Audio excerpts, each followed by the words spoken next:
Hello friends, அனைவருக்கும் வணக்கம். Welcome to my channel ஆச்சி மலர்கொடி.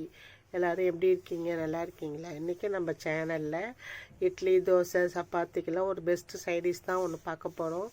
தேங்காய் வச்சு துவையல் சட்னி தான் அரைச்சி சாப்பிட்ருப்பீங்க. தேங்காயில் ஒரு கடப்பா, இது சாம்பார்னு சொல்லலாம். எப்படி செய்யறதா நீங்கள் நம்ம பார்க்க போகிறோம். என் சேனலை இப்போ தான் நீங்கள் ஃபஸ்ட்டு பார்க்குறீங்கன்னா அப்படியே சப்ஸ்கிரைப் பண்ணிவிட்டு பாருங்கள். பக்கத்தில் உள்ள பெல் ஐக்கானையும் கிளிக் பண்ணிவிட்டு பாருங்கள். அப்போ தான் நான் போடுற வீடியோலாம் உங்களுக்கு உடனுக்குடன் நோட்டிஃபிகேஷனில் காமிக்கும். இந்த கடப்பா தஞ்சாவூர் சைடில் ரொம்ப ஃபேமஸாக எல்லோரும் செய்வாங்க. இது எப்படி செய்யலான்னு பார்க்கலாம் வாங்க. வீடியோக்குள்ளே போகலாம். அதுக்கு நல்லா ஒரு முடி தேங்காய், நெத்து தேங்காயாக எடுத்துக்கோங்க. அதுக்கு வேணுங்கிற பொருள்லாம் நம்ம முன்னாடியே ரெடி பண்ணி வச்சுக்கிட்டோம்னா டக்குன்னு செய்கிறதுக்கு, கடப்பா செய்கிறதுக்கு ரொம்ப ஈஸி. அதுக்கு ஒரு முடி தேங்காய் கீறி வச்சுருக்கேன். 3 ஸ்பூன் பொட்டுக்கடல, 1 ஸ்பூன் கடலைப்பருப்பு, 1 ஸ்பூன் ஜீரகம், தக்காளி, சாம்பார் பொடி, கடுகு, உளுந்தம்பருப்பு, ஒரு பெரிய வெங்காயம் கட் பண்ணி வச்சுருக்கேன்.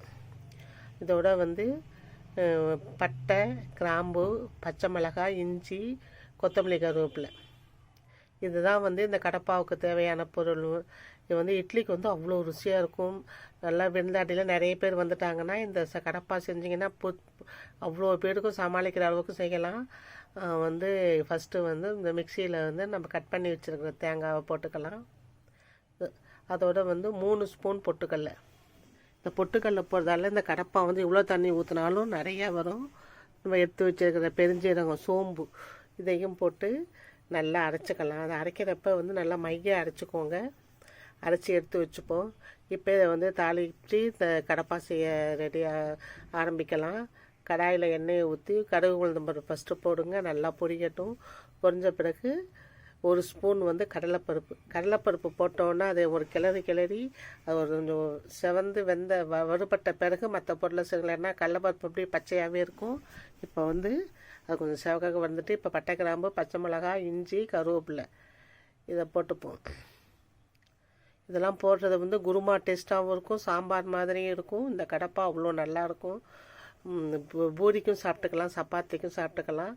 இப்போ வெட்டி வச்சுருக்கிற வெங்காயத்தையும் சேர்த்துக்கிட்டு இப்போ இந்த தாளிப்பு பொருள் எல்லாம் நல்லா வறுபட்டு வரட்டும். வெங்காயம் நல்லா கண்ணாடி பதத்துக்கு வரணும். அது வரைக்கும் நல்லா வதக்கிக்கோங்க.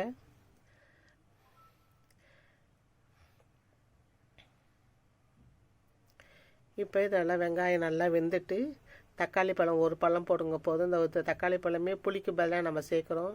இது ஒரு சாம்பார் தான். இது பருப்பு போடாத சாம்பார். ஆனால் தேங்காய் நம்ம செய்கிறதுல நம்ம தேங்காய் கடப்பான்னு சொல்கிறோம். இது நல்ல டேஸ்ட்டாக இருக்கும். கும்பகோணம் கடப்பா பாசி பருப்பில் செய்வாங்கள்ல, அதே டேஸ்ட்டு இந்த தேங்காய் கடப்பாவிலையும் இருக்குது. நம்ம வெறும் தேங்காயிலேயே செய்கிறோம். பருப்பு எதுவுமே கிடையாது. இதுக்கு நம்ம கடல மாவும் எதுவும் சேர்க்க மாட்டோம். வெறும் தேங்காயும் பொட்டுக்கடலையும் தான். அவ்வளோ ருசியாக இருக்கும். வித்தியாசமான டேஸ்ட்டில் இருக்குது. நீங்கள் இது வரைக்கும் சாப்பிட்ருக்கவே மாட்டீங்க. இது எங்கள் ஊர் ஸ்பெஷல். இது எங்கள் வீட்லேயும் ஸ்பெஷலாக செய்கிறது. கெஸ்ட்டெல்லாம் வந்தால் இதான் நாங்கள் செஞ்சு வைப்போம்.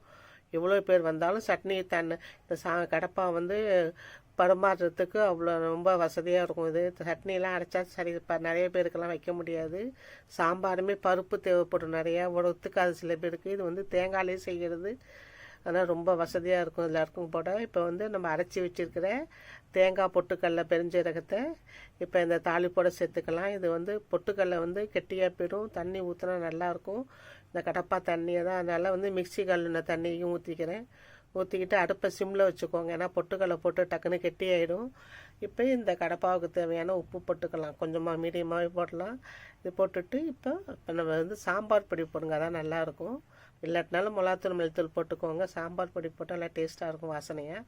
இப்போ போட்டுக்கிட்டு நல்லா கிளறி விட்டுருங்க. கிளறிட்டு காமிக்கிற பாருங்க. இந்த சாம்பார் பொடியே நான் மஞ்சத்தூள் போட்டிருக்கேன், அதனால் நான் போடலை. நீங்கள் வேணால் மஞ்சத்தூள் தனியாக மிளகாப்பொடி சேர்த்திங்கன்னா மஞ்சத்தூளும் சேர்த்துக்கோங்க. இப்போ பாருங்கள், ஒரு கொதிக்கே கெட்டியாக போயிட்டு, அதனால் நல்லா தாராளமாக இருக்கட்டும். இப்போ ஒரு சொம்பு தண்ணி ஊற்றுறேன். ஊற்றிட்டு நல்லா கிளறி விட்டுங்க. கிளறிட்டு மூடி போட்டு ஒரு 5 நிமிஷம் நல்லா கொதிக்க விட்டிங்கன்னா அந்த தேங்காய், பொட்டுக்கடலாம் சேர்ந்து பச்சை வாசனை போக நல்லா கொதித்து வந்துடும். இப்போ நல்லா கொதி வந்திருக்கு பாருங்கள். நம்ம பொருள்லாம் ரெடி பண்ணி வச்சிட்டோம்னா 5 நிமிஷம் தான் கொதி வந்தால் இப்போ கருவேப்பிலை, கொத்தமல்லி போட்டு இறக்க வேண்டியது தான். அற்புதமான கடப்பா, தேங்காய் கடப்பா ரெடி ஆகிட்டு. இது வரைக்கும் நீங்கள் இது மாதிரி தேங்காயில் கடப்பா செஞ்சு சாப்பிட்ருக்க மாட்டீங்க, பார்த்துருக்க மாட்டீங்க. இப்போ நான் இந்த வீடியோவில் செஞ்சுருக்கேன். இதே மாதிரி நீங்களும் செஞ்சு சாப்பிட்டு பாருங்கள். ரொம்ப நல்லாயிருக்கும். வித்தியாசமான டேஸ்ட்டில் இருக்கும். வித்தியாசமான டேஸ்ட்னால் ரொம்ப ருசியாக இருக்கும்னு சொல்கிறேன். இந்த தேங்காய் கடப்பா வீடியோ இவ்வளோ திக்காக இருக்குது பாருங்கள். நான் ஒரு சொம்பு தண்ணி ஊற்றியுமே நல்லா திக்காக வந்துட்டு பார்க்கவே அழகாக இருக்குது பாருங்கள். இந்த தேங்காய் கடப்பா வீடியோ உங்களுக்கு பிடிச்சிருந்தா சப்ஸ்கிரைப் பண்ணுங்கள், லைக் பண்ணுங்கள், ஷேர் பண்ணுங்கள். தேங்க்ஸ் ஃபார் வாட்சிங்.